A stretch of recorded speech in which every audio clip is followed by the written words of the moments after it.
So for this project in Kibera, which is one of the largest slums in West Africa, we pasted the photos of the women, but just the bottom of the faces, and the people didn't understand why, you know, there was half of the faces missing. And then when the train arrived, it connected with the faces. But the truth is, the train never stopped. You know, it kept on going very slowly, and it connected slowly with each of the faces. And at that time, I also realized that if you're there and you're walking back with your grocery and you don't look back of the artwork that's happening behind you, you'll never see it. And that's fine. When you do an artwork in public space, you accept that some people will get curious and you accept that some will totally miss it. It's not like walking into a museum where I know that as you walk in, I have all your attention. And I've always walked with within that context, that it's ephemeral, it might not last, and that the rain might take it away, but that also some people might just not care. And I never sign my work, if you see. So either you recognize and you might know who did it, or you don't, and it doesn't matter. It's about the people that I'm enlarging. It's not about writing my name on it. But if you look for the information, you can find it on the internet, but if you don't look, then it will just remain eyes that were suddenly floating on a train.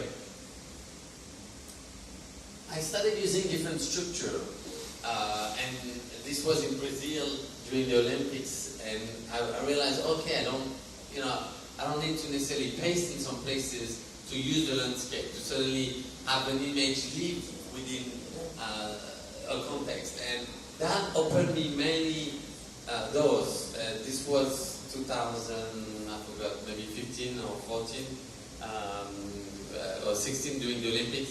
But it was really a moment where I was like, okay, now let me re-scan the world. And there might be places that I thought I couldn't do anything that now are possible.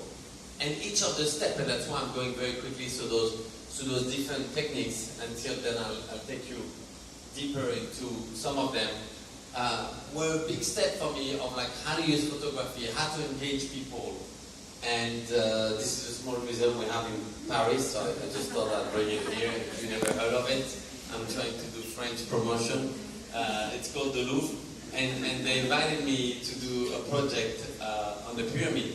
The thing is, you know, normally you exhibit there when you die, you know. It's not really a museum that have many living artists in it. They have a few, but not that many. So when they offered me the pyramid, I had no idea, because I never thought of an idea for the pyramid, just because, you know, it's not something you even dream of. And so I went and observed how people come and see the pyramid. They walk, and when they arrive in front of the pyramid, they turn their back to it, and they take a selfie. And if you look, everybody does that. They turn their back to the actual monument that they come to see, to photograph themselves in front of it. So I made it disappear, so that there'd be no more pyramid, by pasting the building behind it on it.